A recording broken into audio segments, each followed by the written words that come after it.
चल के आते हैं। कुकी आके तो ऐसी है, ज्यादा ना हो जाए संगत, नहीं है? संगत अपना भाई ज्यादा ना जाते हो हैं। जाए, कार्य बढ़ता है, दिल छोटा है। सोच लो, सीधे मुंह बोलने वाले हैं हम तो कहते हैं दिल बड़ा है। अब हम पूजा क्या चाहते हैं? उसका घर इतना बड़ा नहीं है, छोटा सा तो घर है उसका दिल देखा है, उसके शरीर से भी बड़ा दिल है उसका। बाहर आ गए तो रस है। अब कितने हम शब्द सुनते, कितने मिठास है शब्द में। पहले तो कोरोना के डर के हमारे लोग सत्संग नहीं रखते, है ना, मास्क पहन के बैठे हो। मास्क के अंदर रस ही नहीं है। मास्क के अंदर पीछे पता ही नहीं लग रहा क्या हो रहा है। कोई सालों मुंह टेढ़ा ही करके देख रहे हो क्या, नहीं पता। हाँ, कोई मुस्कुरा ही नहीं है। और प्रॉब्लम्स आ जाती है मास्क में। एनीवे, ये तो हंसी मजाक की बातें हैं और थोड़ी सी मुनी भी चाहिए। और गुरु जी को भी ऐसी बातें अच्छी लगती है, इतना सीरियस हो जाना, मेडिटेशन में बैठ जाओ 4 बजे उठ के, पेट टाइट, आंखें बंद। मैंने कहा गुरु जी साटा तो कंट्रोल नहीं है ना, अमृत वेला हमसे, हमारा तो अमृत वेला अभी है, इसी टाइम पे ही है। जब आपको याद कर लिया मेरा तो अमृत वहीं बरस गया। तो ऐसा नहीं है कि जिनको उठने का चाव है वो जरूर उठें, और जिनको नहीं उठने का चाव है वो ना उठें, है ना, सिंपल सी बात है। अमृत बरसता तो 24 घंटे है, पर हमको लेना नहीं आता उसको। आप घर के कामों में भी अमृत ले सकते हो, और जब ऑफिस जाते हो, कार में बैठते हो, कहीं भी जाते हो, 24 घंटे अमृत बरस रहा होता है, पर हमको लेना नहीं आता। हमको सिर्फ वस्तु पे अमृत वेला ही लेने आता। लेने वाले बनो तो बहुत कुछ है, 24 घंटे भी कम पड़ जाएंगे अगर गुरु जी दे रहे हैं। तो ये जो सारी चीजें गुरु जी ने हमको इन सब वहमों से भी निकाला है। क्यों निकाला है? क्योंकि उनको पता है कि गृहस्थ जीवन वाले हैं, और जिस टाइम पे अमृत वेले का प्रचार हुआ था उस टाइम पे लोग सच में काम नहीं होता था। कोई इंटरनेट, कोई टीवी नहीं था, कोई नेट नहीं था, कोई पार्टीज नहीं थी। उनका काम था 7-8 बजे शाम को सो जाना, क्योंकि लाइट ही नहीं होती थी तब। आप देखो ना, वहां पर दिए जलते थे, बत्तियां होती है ना, जलती थी, मोमबत्तियां भी नहीं होती थी तब। तो तब वो 7-8 बजे सोते थे, और 3 बजे उठ के उनको पता है परमात्मा का नाम लेना है, और सीधा उन्होंने अपने खेतों में चले जाना है या अपने कामों में चले जाना। ज्यादातर खेती बाड़ी के थे, तो ये उनके लिए बहुत सही था। बट आधुनिक टाइम पे, इस टाइम पे जैसे जैसे टाइम बदलता है वैसे वैसे प्रथा भी बदलती है। आप वही सेम चीज नहीं कर सकते।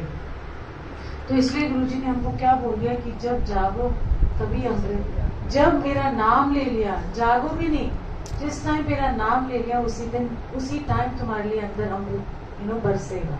तो तुम्हारा अमृत टाइम वैसे ही शुरू हो जाएगा। जैसे वो परमात्मा का नाम लोगे तो अमृत का रस तो वैसे ही आपके अंदर आएगा ना। आप गुरु जी को प्यार से याद करते हो। कैसे याद करते हो? ऐसे मन में करते हो, हाय गुरु जी, कितने समय लग देते हो, वो भी याद करना होता है। फिर बोलेंगे हाय गुरु जी मैं बड़ी परेशान हूँ, ये भी गुरु जी को याद करना होता है। और हर चीज के लिए आप सोचो ना, आप एक अपना ड्रिंक बना रहे हो, चीयर्स गुरु जी करे, तब भी आप गुरु जी को याद करो। सो गुरु जी हर पल आपके साथ है, हर वक्त, कहीं भी चले जाओ, आपको किसी चीज की जरूरत नहीं, आप किसी के मोहताज नहीं हो, क्योंकि आपकी जुबान है, आपका दिल है, और अंदर क्या जप रहे हो, जय गुरु जी, या जब मन करे गुरु जी, हाय गुरु जी कितने प्यारे हो, हाय गुरु जी चले साथ, चलो इधर चल लेते हैं, चलो हम भी घूम आते हैं, चलो तुसी भी नाल चलो। सो ये जो फीलिंग है उनको अपने साथ रखने की, उनका एहसास अपने साथ रखने की, यही आपका अमृत का टाइम होता है। बाकी तो आप जो मर्जी कह लो, सुबह उठ जाओ, मैं कह रही हूँ पाठ लेके बैठो, आधा पाठ होता है, आधा कहीं और ख्याल चला जाता है। अच्छा ये भी ठीक है, वो भी चलता है। हाँ उन्हें मैंने है क्या सी, सुबह सुबह याद आएगा आपको, देखेंगे सवेरे की कहती है, फोन करके जरा गाली करा दी, है ना, उठे सो क्या बंदे के बिजनेस कराएगा पाठ करते करते, अचानक थोड़ी देर तो ध्यान लगेगा, फिर थोड़ी देर बाद, क्योंकि हम कौन है, हम गृहस्थ जीवन वाले, हमारे पास वो ना ताकत है, देने वाले वो है। अगर सुबह उठ के उन्होंने पाठ दे दिया और 1 घंटा मेडिटेशन में डाल लिया, तो वो भी उनकी रजा है, उनकी रजा से ही सब कुछ होगा। तो उनकी अगर मेहर बरसेगी तो सुबह उठा देंगे, नॉक नॉक, हुज देयर, गुरु जी घर। ओके ठीक है गुरु जी, कह उठ जा और पाठ कर। तो जो उनका दिया हुआ पाठ होगा, जो उनकी कृपा होगी, तो आपका ध्यान भी लगता है। आप सत्संग में भी आओगे, ठीक है? सत्संग में भी जब आते हो तो ध्यान कैसे लगेगा? आधा टाइम तो इधर उधर देख रहे, क्या कपड़े पहने, रिपीट तो नहीं हो रहा, देखे तो देख, अच्छा ये बात है, इसके बाद इसके घर में क्या क्या है सामान, आगे लोग देखते हैं। ऐसा नहीं है, हम भीड़ है, भीड़ से संगत बनना। अगर हम गुरु जी की संगत तभी कहलाएंगे जब वो हमें अपने संग रखेंगे, है ना? अगर हम भीड़ बन के जाएंगे, हम भीड़ बन के जाते सारे, ऐसा नहीं है कि हम भीड़ क्या है कि कट जा रहा है, किसी ने सुन लिया चल यार ट्रेंडिंग गुरु जी है, देखे जाके क्या गुरु जी सब जगह लगी हुई है, हम भी देखते हैं, है ना? या कोई दुख में होता है तब भी वो जाता है, तो वो जुड़ा नहीं होता, है ना? हम भी ऐसे ही करके हम कौन सा जुड़े थे, ये तो गुरु जी की मेहर है कि उन्होंने हमें जोड़ा, नहीं तो हमें नहीं आता था। ये गुरु जी की मेहर है कि वो हमारे अंग संग रहते हैं, ये गुरु जी की मेहर है, उन्होंने हमें अपनी संगत बनाया। तो जर्नी सारी ये है, भीड़ में जाते हो और संगत बन के बाहर निकलो, होता है ना? जैसे वो लोहा अंदर जाता है या जो भी होता है, धातु जाता है, पर जब गुरु जी के मंदिर से या गुरु जी के चूने से जब आप निखर के और सोना होके आते हो, तभी संगत बनती हो, नहीं तो फिर वही है, राम भजो बजते जाओ, गुरु जी बोलते जाओ, गुरु जी बड़े चंगे ने, गुरु जी ड्रीम विच आए ने, गुरु जी मैनू कहते ना चल, गुरु जी मैनू कहते ऐ कर, मतलब गुरु जी को इतना वेला सा बना दिया कि मतलब सोचते हैं यार इसी के साथ गुरु जी है, हमारा हमने पता नहीं बड़े पापी है, है ना? ऐसा नहीं है, गुरु जी का मखौल नहीं उड़ाना। अगर गुरु जी की एक अदब है, एक गुरु जी को अदब है, उसको केले मूली के भाव नहीं उसको बेचना, वो हीरा है, हीरा का मोल, हीरे के मोल होते हैं। अब आलू प्याज लेना को उसका मोल तो होता नहीं, खा लिया नकार मान लिया, हो गया हमारा काम। बट गुरु को हीरे की तरह देखो, गुरु का मोल है, आप उसको ऐसी मत बना दो मुझे ड्रीम में आए, मुझे ये कह दिया, वो हो गया, फलाने का ये चीज हो गई। आई मीन एवरी डे आप उस चीज का क्या करते हो, उसकी जो असर है उसको कम कर देते हो, है ना? आपको अगर गुरु जी ने कुछ कहा भी है, कुछ ड्रीम में आए भी है, किसी के लिए मैसेज दिया भी है, तब भी आपने उसको ये नहीं बोलना कि ये गुरु जी का तेरे लिए मैसेज है, उसको एक प्यार से बात समझा देनी है कि देख ऐसा मेरे को ना से आया है, पर इसका ढिंडोरा नहीं पीटना। लोग क्या करते हैं, जाके ढिंडोरा पीटते हैं, इसका ना मेरे लिए ड्रीम आया, इसका ये, इसने मुझे ये बताया, है ना? तो उससे क्या होता है, वो बात थोड़ी वजन कम हो जाती है। हमारा गुरु ऐसा नहीं है। हमारे जो गुरु जी है ना, अगर बिना गुरु का नाम लिए अगर आपने गुरु जी का मैसेज दे दिया, वो बात का असर होगा, आपको गुरु जी की बात मतलब गुरु जी बोलने की जरूरत नहीं है, क्योंकि उनको पता है कि असर तो होना ही है, क्योंकि उन्होंने ब्लेसिंग दी हुई है, और वो माने या ना माने वो अलग चीज है। तो ये जो ढिंडोरा पीटना, मैनू गुरु जी का मैसेज आ रहा है, मैनू गुरु जी का ड्रीम आया तेरे वास्ते, और वो मैनू आया, मैनू, ये जो मैनू है ना, मैनू मैं, ये ईगो है, तो वहां पर कहीं ना कहीं क्वेश्चन मार्क आ जाता है। सो हमारी जो गुरु जी के साथ जर्नी है बड़ी सुंदर है, बड़ी सिंपल है, कुछ भी नहीं करना इसमें, कुछ भी गुरु जी आपसे मांगते नहीं है, कुछ भी नहीं आपको कहते, उन्होंने इतना सौखा हम सबके लिए बना दिया। आओ, मत्था टेको, शब्द कीर्तन सुनो बैठ के, चाय प्रसाद लो और सत्संग सुनो, अपने दिल में गुरु को उतारो और बस मत्था टेक के अपने घर चलो, और कुछ नहीं। जो यहाँ से आप पॉजिटिविटी, जो यहाँ से आप खुशियाँ, जो यहाँ से आप लेके जाओगे, वो आप जब घर जाओगे वही बिखेरोगे, है ना? तो कितना सिंपल गुरु जी ने कहा है कि पॉजिटिविटी का भंडार है गुरु जी, और जब वो लेके जाते हो आप घर में, तो आप खुद ही देखोगे कि एनर्जी लेवल डिफरेंट हो जाता है आपके घर का। आपका विचार बदलता है, तो वहां घर जाते हो, कोई दूसरा बंदा भी भूखा होता है तो आप उसको भी जाके गलेगा, अरे यार छोड़ यार, छड़ना, यू नो। घर परिवार में भी जाके जो मन मुटाव होता है आपका, वो भी ठीक हो जाता है। सो ये गुरु जी की रहमत है, ये गुरु जी की बख्शीशें हम सबके लिए हैं, और बहुत बहुत गुरु जी का जो कहते हैं ना, मैं हमेशा गुरु जी को, आज भी मैं बैठ के हम तो ऐसे गप्पे मार रहे होते हैं, हमें पता नहीं, वो मुझे पता है वो तो सुन ही रहे होंगे, फटाक से कान लगा के ना ऐसे करके सुनेंगे, हाँ कुछ कह रही है ना।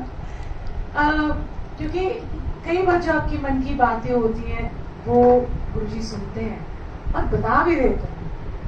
तो मैं कहती हूँ ठीक है गुरुजी, क्योंकि हमको ऐसा लगता है हमारे गुरुजी कैजुअल है, तो वो ड्रीम में भी कैजुअल तरीके से आएंगे ऐसे। तो मैंने कहा गुरुजी आप जटाधारी आओगे तो मैं तो डर जाऊंगी, मैं पूरे ऐसे नहीं करूँ, मैं वो पहचान लूंगी ही नहीं। क्यों? क्योंकि मुझे ऐसे ही अच्छे लगते हैं, मुझे जैसे हैं वैसे मेरे हैं, बस हमें सबके हैं। मतलब अगर आप भी बोलोगे, आप बोलोगे मेरे गुरुजी, ठीक है, तो प्लीज। वो बता रहा था नाच का, चलो छोटे छोटे एक दो छोटे सत्संग कर लेते हैं, फिर मैं चाहती हूँ कि पूनम आंटी भी आज सत्संग करेंगे। हाँ जी, और एक और है, अभी तो कोई दिमाग नहीं चल रहा, बस वो सामने जो नजर आ रहा है। छोटा सा सत्संग करती हूँ, जैसे अच्छा चलो अच्छी बातें सुनाती हूँ, गुरु जी की क्यूट वाली बातें। बहुत सीरियस होते हैं, कैंसर ठीक हो गया भाई, जिसका हुआ उसको तो जीवन दान मिलता है, जिसका जो भी ठीक हुआ, जिसका नहीं भी ठीक हुआ उसको मुक्ति, है ना। तो ये सब अपनी जर्नी और कर्मा है। हम ये नहीं कह सकते कि एक का कैंसर जिसका ठीक हो गया वो कसीदे पढ़ता है गुरु जी के सब उनका शुक्राना करता है, बट जिस परिवार में से किसी की कैंसर से डेथ होती है, कह रहे ये तो कसीदे पढ़े, मेरा तो गुरु जी ने कुछ नहीं किया, है ना। ऐसे मन में शंकाएं आती हैं, पर सबकी अपनी अपनी एक जर्नी है, सबका अपना अपना कर्म है, एक का कर्म दूसरे से नहीं मैच करेगा। आपका पिछला जन्म और मेरा पिछला जन्म मैच नहीं करेगा, है ना। तो इसीलिए हम जैसे जैसे हमें जिंदगी क्या कहते हैं ना, यू फ्लो विद लाइफ, हर कदम पे आप जैसे कहते हैं ना ऐसे बहते जाओगे। अब मेरे को छोटी सी बात बताती हूँ, मुझे नीरज ने बोला कल चलते हैं, उधर चलते हैं, ये सारी डिटेल नहीं बताऊंगी, मैं नहीं बताने वाली। तो मैंने कहा हाँ चलो, सुबह उठते हैं चलते हैं, और हम पहुंच गए। चलो एक लाइन बता देते हैं। उन्होंने नीरज ने बोला मुझे खिंच पड़ी कैंची धाम की, यू नो बाबा नीम करोली, बाबा नीम करोली। तो मैंने बहुत पहले सोचा, क्योंकि देखो सारे जो महापुरुष हैं इनकी ना सभा लगी होती है, यार तेरा वो बंदा आ जाए, you know all those kind of things. तो कह रहे मुझे 4 दिन से खिंच पड़ रही है, मुझे जाना है। मैं कहा चलो, हम अगले दिन निकल गए। आई मीन अभी 14 को गए थे, 14 अगस्त को। मैं कहा चलो, और जैसे जैसे हम जर्नी तय करते गए, तो मैंने कहा गुरुजी व्हाट इज जर्नी, क्या मतलब ऐसे लग रहा था जैसे यू नो गुरुजी साथ चल रहे नहीं, वो दोनों आपस में गप्पे मार रहे हैं और हमें बुला रहे हैं, यू नो गुरुजी और वो बाबा जी बैठे हुए हैं और गप्पे मारी, ये फीलिंग थी। और क्या स्वागत किया उन्होंने हमारा, यू नो गुरुजी का एहसास, उनका एहसास। और जर्नी इतनी आसान रही, कोई ट्रैफिक में, होटल भी मिल गया, क्योंकि वहां कह रहे एक ही रूम था पूरे जगह में, भीमताल में एक रूम सिर्फ हमारे, और उसमें भी ना ऋतिक रोशन रुका। चलो छोटी सी बात बताती हूँ कि जब उन्होंने आपको बुलाना होता है तो आपकी जर्नी भी सौखी होती है, वापसी में भी कोई ट्रैफिक नहीं, सब कुछ स्मूथ। तो जब उनका बुलावा होता है, जब उनकी तरफ से खिंच पड़ती है, तो जब हम मेहनत करके जाते हैं तो वो भी हमारा वेट कर रहे होते हैं, उस स्वागत के लिए रेडी होते हैं। तो ये उनकी ब्लेसिंग है। तो मैं वही पेड़ पौधे देखती हूँ, मैंने कहा कि जिंदगी ना जैसे हम बह रहे हैं, मैंने कहा हम बहते जा रहे हैं, जहाँ ले जाओ, हाँ यहाँ चलते हैं क्योंकि अच्छे स्थान पे जा रहे हैं। तो जो जो मेरे जीवन के अंदर तीर्थ लिखे हैं, जहाँ जहाँ अच्छी जगह जाना लिखा है, वहाँ अपने आप ही कदम बढ़ते जाएंगे, अपने आप ही रास्ता खुलता जाएगा। तो ये जो हमारे वैर में प्रसाद कौन जाता है, मतलब वो तो साथ जाते, वो भी मजे ले लेते हैं ना, very nice, what a good drive, you know. So ये भाव लेके जाओगे हर जगह तो सब कुछ सौखा होता जाए। तो अब डांस का सुनाते हैं। एक दिन गुरु जी की भी कृष्ण जन्माष्टमी आ रही है ना, आई थिंक परसों है, तो फ्राइडे हाँ 19 की है। ऐसे ही गुरु जी हमारे कृष्ण, यू नो कृष्ण भगवान की तरह से बोले से, पोले से, शर्मीले से, यू नो ऐसे, चलो वो वाले सुना देते हैं दिमाग। अच्छा थैंक यू, तो बड़ी रिकॉर्डिंग है, थैंक यू सो मच, मुझे याद आ गया। एक शादी थी एम्पायर स्टेट में, और हम सबको कार्ड दिया गया। जब वो कार्ड दिया गया तो उसमें लिखा गया मेरा नाम तो पता नहीं क्या, अलूगा, उलगा। गुरुजी को मेरे नाम की स्पेलिंग ही नहीं आती है। हमारी सोच उतनी होती है, मैंने इतना प्यारा सा नाम पता नहीं अलूगा बना दिया, उलगा उलगा पता नहीं क्या बना दिया गुरुजी ने। मैंने ये बहुत अजीब सी चीज है। सो मैं एनीवे इनविटेशन था, मेहंदी की सेरेमनी थी, तो वहीं पर एम्पायर स्टेट में सारा अरेंजमेंट किया हुआ था। और एम्पायर स्टेट के पीछे एक छोटा सा पार्क है, तो वहां पर खाने पीने का जैसे होता है, और सारी आंटियों को ही बुलाया गया था। वहाँ चाट पकौड़ी और जो स्टॉल, हम जैसे चटोरियों को आदत है, गोलगप्पे भी खा लो, चिल्ला भी खा लो, पाव भाजी भी सी, और सारे कुछ वहाँ लगा हुआ था। और मेहंदी लग रही थी और चूड़ियों का बाजार भी हमने लगाया हुआ था। तो anyway no uncles were allowed inside, कोई अंकल को अलाउड नहीं था। सारी चीची पैपै करती हुई हम सारी आंटियां औरतें। और अभी गुरुजी ऊपर थे, तो हम अपना मेहंदी सारे लोग लगा रहे थे, चूड़ियां हो रही थी, गाने बजे थे, डांस करना शुरू किया हमने। तो थोड़ी देर में 6 बजे गुरुजी ऊपर से नीचे आए से ले रहे थे।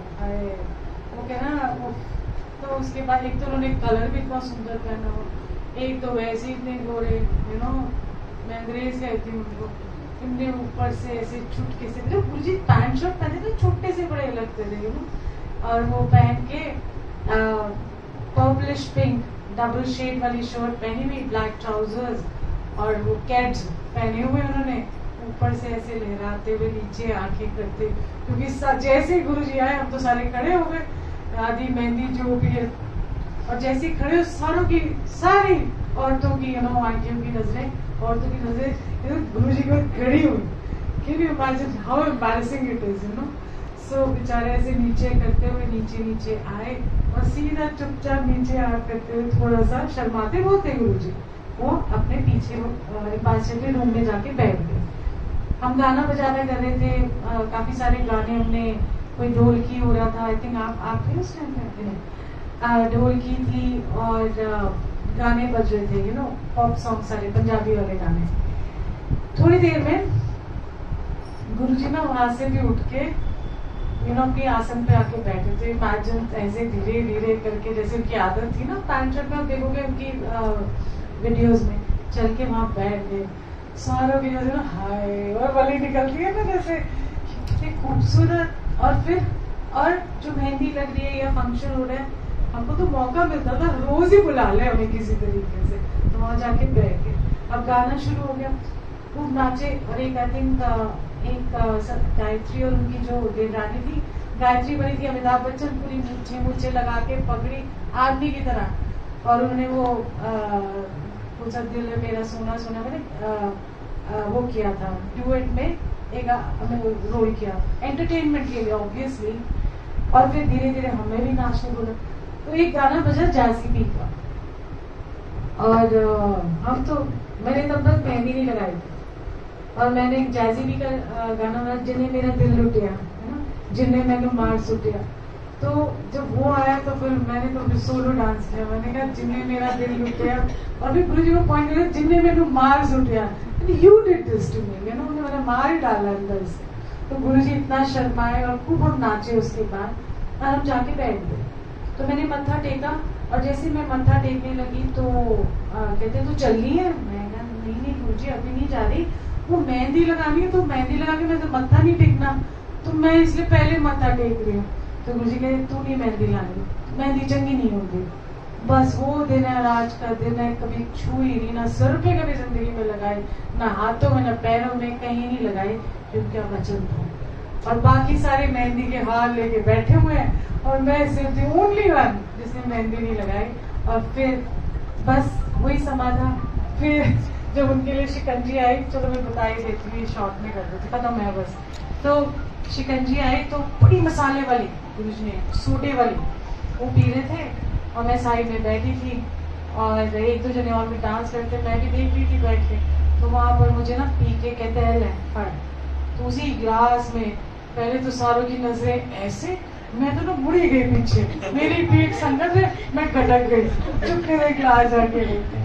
सो ये उनका प्यार है, उसमें क्या ब्लेसिंग है, मैं क्या ढूंढूं, नहीं, जो उन्होंने प्यार दिया और जो कृष्ण भगवान ने वो गोपियों के बीच में कृष्ण भगवान आए, कौन मरेगा यार, कैसे भी ऐसा हो ही नहीं सकता कि कोई गुरुजी पे, उन गुरुजी पे दिल कैसे नहीं आ सकता किसी का, है ना।